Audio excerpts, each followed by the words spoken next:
Alright, so this CCTV footage of this kidnap scene is dated 11 January 2026.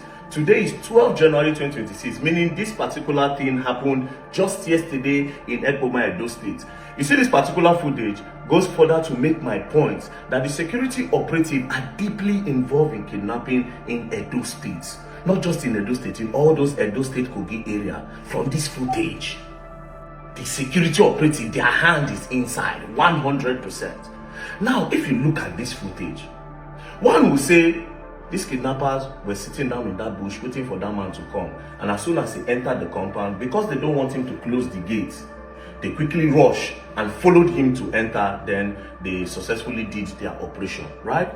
But as I looked at it deep, I saw that these guys were not waiting in that bush. It looked like they were somewhere sitting and somebody gave them an active information. It does not look like a pre-planned operation. It looked like an active one, an impromptu one that they have to take out immediately. Now, why do I say that? Look at the movement. There were 3 guys that rushed out of the bush, right? 3 guys. The first guy ran out. The second one, because of the speed, when he burst out of the bush, there was even dust. Then the third guy climbed what looked like a hill, and then he now started running, right? Climbed what looked like a hill. He slowly walked, then he now started running. Now, this is why I said they were never in that bush. They got an active information and they have been telling that car. Somebody literally say, Mona rush now. One car they come, Mona follow them, Mona follow them. And this is why I said that if they were waiting in that bush, that third guy, he looked tired. The third guy, this one that's coming from the hill, he looked really, really tired. See the way he climbed, then it was slow, then he now started running. If it was a pre-planned thing, they will have somebody by that gate. A random person can just be by the gate, making like a phone call, and immediately the man enter, that one can just come up with a shotgun or with a knife while the others come. It was never a pre-planned thing. Somebody gave them that information. Do you understand? Somebody gave them that information. If you see the speed that one used to come out of the bush, you know he has been running from somewhere. They have been tracing that car. Now, who gave them that information? It's definitely either the police or the military. Why do I say that? Let's look at Edo State. Edo State is one of the places with the highest checkpoint of police and military men in Nigeria, apart from North military, yes. But you see that Edo State, you see that road, different police checkpoint, different military checkpoints. Different police checkpoints, different military checkpoints. If all these checkpoints cannot catch kidnappers, it's crazy, you know. With all the amount of checkpoints you have there, they still have the highest number of kidnap cases in Edo State. Then you know the people that are doing it. Now, this whole thing look like one of those checkpoints. You know, when you get to a checkpoint, they'll tell you to wind down. They see all the people in the car. Sometimes they tell you to open your boots. They do a profiling on you. They know the kind of person that this person is. They will know, they can tell that, oh, this person is well-to-do. This one an ordinary driver. This one a gate man. This one a hire purchase. This car no be own. This one I then get the car. They will do a profiling on you. You go to the next checkpoint, check the next checkpoint. So they can easily make that call to say, oh, I get one red cow, now only one man did the cow, it goes easy for you to carry. You get one blue cow, now one man and the wife they pregnant. Who carry that one or no carry that one? Do you get the points now? Go back to the video. The way they rushed out of that bush, they were never there. If they were there, that third guy will not be tired. That third guy will not be tired. We also have the same strength that those 2 guys had. The way they rushed out, they will also rush out. But they will not need to rush out if they were there. They would have had somebody by the gate, and they will slowly do it. One person will just be by the gate. As the guy just enter inside the car, enter with the car, themselves they'll just enter like this. That one will they argue with them. What did they do for my compound? Then all of them will just come outside. They'll just rush. Boom. That would have been a pre-planned thing. But it was never pre-planned. It was an active information. They were probably somewhere, but not that place. They say, one done day, it looked like it's ripe for the taking. Mona rush. Follow like this, follow like this. And of course, because they know that area, they can easily... It was not a pre-plan. It was active. Somebody gave that information.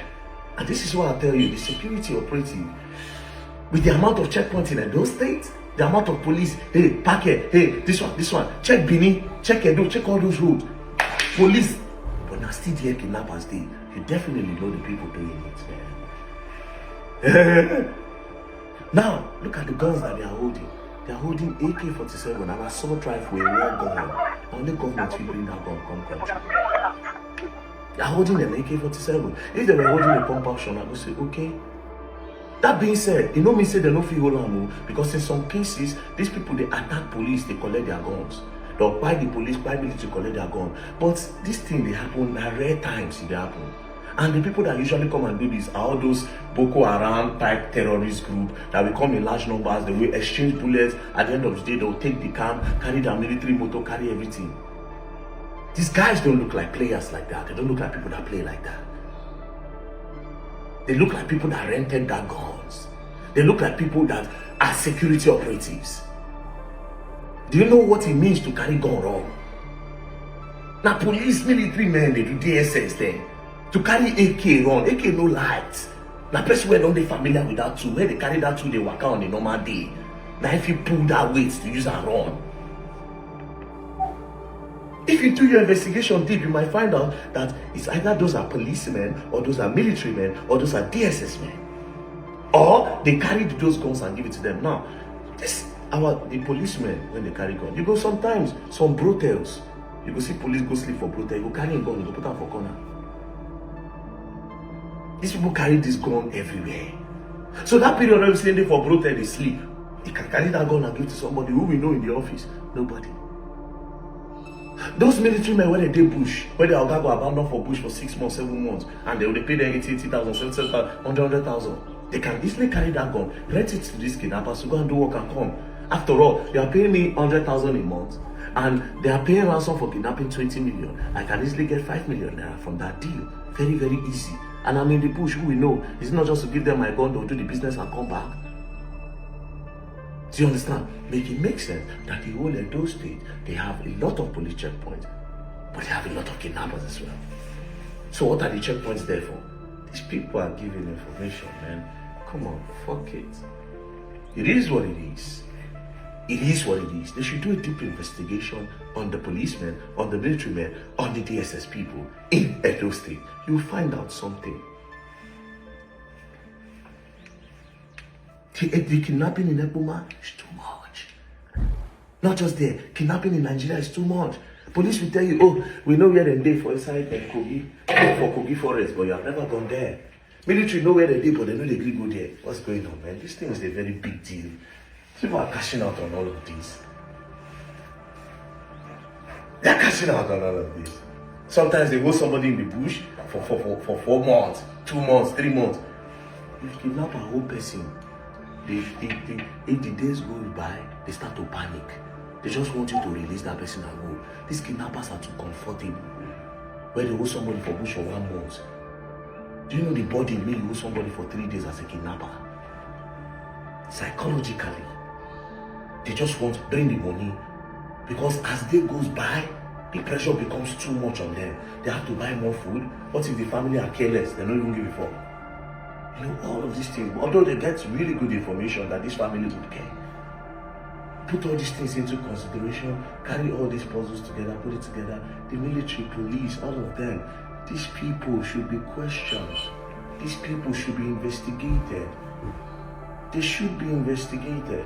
It is not rocket science. The vigilantes, they should be investigated.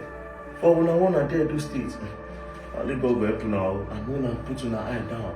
If you won't get any weapon for house, get out. If you want set trap, set trap. Say from 12 o'clock, anybody